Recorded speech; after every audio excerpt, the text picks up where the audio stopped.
So today I want to talk to you about the erotic energy in the world of dreams. Now, I laid the foundation for this in a previous video called Sex and Dreams. You might want to take a look at.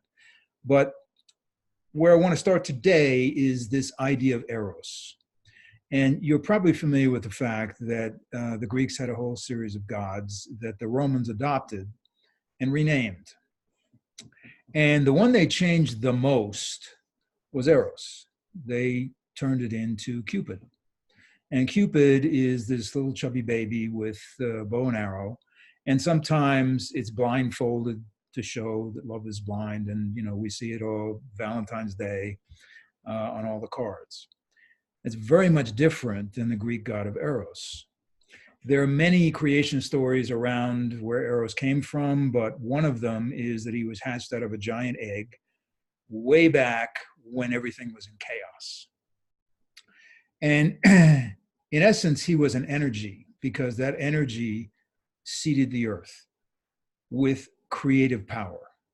So Eros, in its original form, is a creative force. In our days, what we find is if we had a continuum, on one end, we would say there is rational thought, the rational mind. And on the other end, we would say there is imagination. Or if we want to use the Greek words, logos and eros, rational mind, imagination, creative mind, so forth, okay? Well, the rational mind, as we know, has achieved dominance in the last several hundred years of human existence. And the recent research that you can go into, you can read The Enigma of Reason, basically tells us the rational mind is designed to win arguments. And the way we think about that these days is, I'm right, you're wrong. And Lord knows we can look around and see plenty of evidence for that, okay? And it persists. Why? Because if I make statements that convince myself mostly that I'm right, I get a little shot of dopamine. Feels pretty good. It is not erotic. It is confined to a narrow aspect of our experience. On the other hand, there is the erotic. There is that aspect of us that creates. And, you know, when you begin to work with dreams, and I've probably said this a couple of times, what you begin to see is, number one, what does a person want? Which is kind of vague, but there's usually a little bit of a hint. And then you see a whole bunch of dreams that show what they don't want, what's making them feel dissatisfied, what's making them feel frustrated.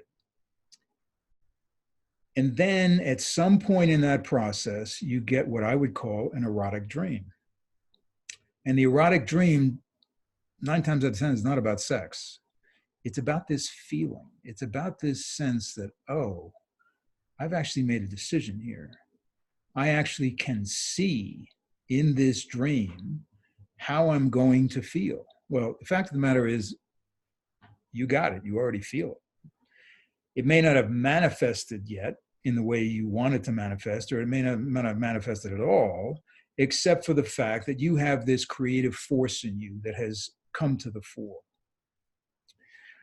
So another way we might think about this are two phrases I used to use when I was in risk management: what should be and what could be. So what should be is the idea that there is a way that we perceive how life should work, okay? And we have a set of core values. But those values are not dynamic. In other words, let's say one of those values is, I'm not going to steal from anybody. Okay, that's a good thing. Not stealing from people is a good thing. And that can be a value all the way through your life. Doesn't have to change a whit. But it's static. And a lot of times what we do is we spend a great deal of energy reinforcing our story based on our values. So I'm not going to steal, and I'm going to be in this job, and I'm not going to take office supplies, and so on and so forth, except I don't like this job after 10 years. It's not fulfilling me anymore. So what do I do? Well, I start with dissatisfaction. I start with what I don't want. And that may go on for a while. And it's a place that we have to be very careful because we can get stuck there, okay? we can use the I'm right about the situation I'm in, and here is my huge file drawer of legal briefs of why I'm right that this sucks, okay? It's a necessary step, but it's a place not to get stuck, because the next step is what you don't know, but what just you have a sense of what's right, of what is the next step for you. And that comes up in your dream world. And the problem with it is it does not have the same cognitive force of an argument. It is basically erotic. It is in the feeling world. And it assembles all of the brains in your body. And you can say, well, wait a minute, well, this is my brain. Not really. We have scientific evidence of the heart brain and the gut brain, and now we're getting ideas that there are other brains. There's a skin brain and a brain in your genitalia and so forth. And when we say brain, what do we mean? We mean a center of experience that informs you, and that informs you in a nonverbal, non-logical way. It begins to tell you what could be.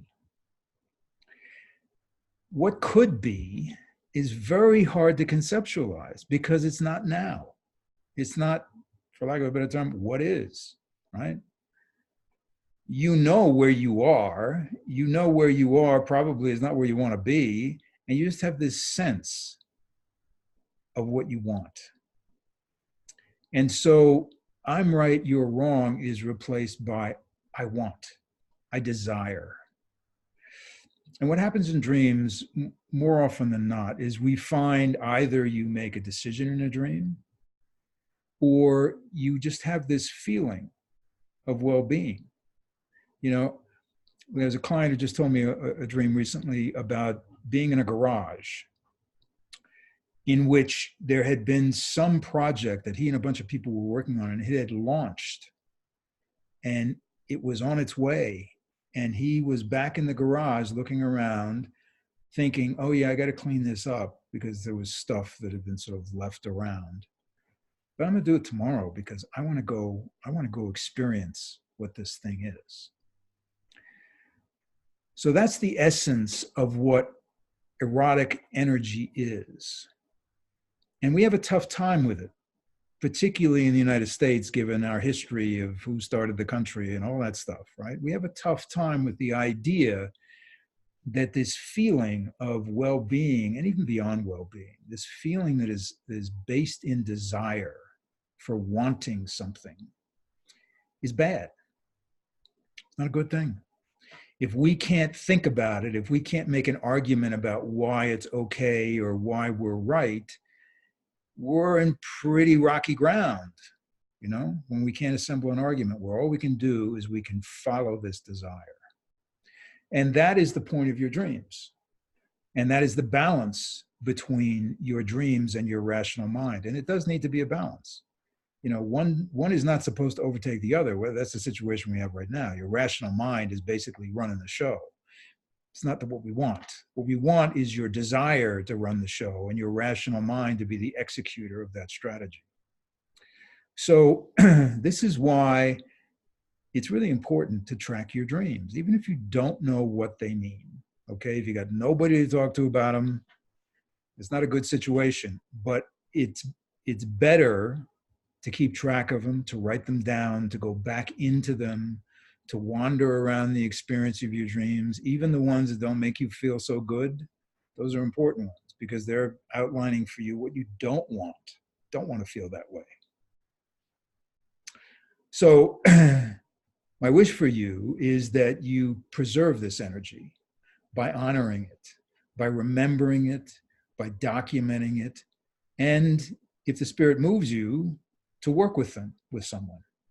Because as long as you're not in a situation where somebody's going to take your experience and tell you what it means, which is not a good thing to be doing, if you're in an experience where somebody's actually going to listen, that audience for that eroticism brings it to life.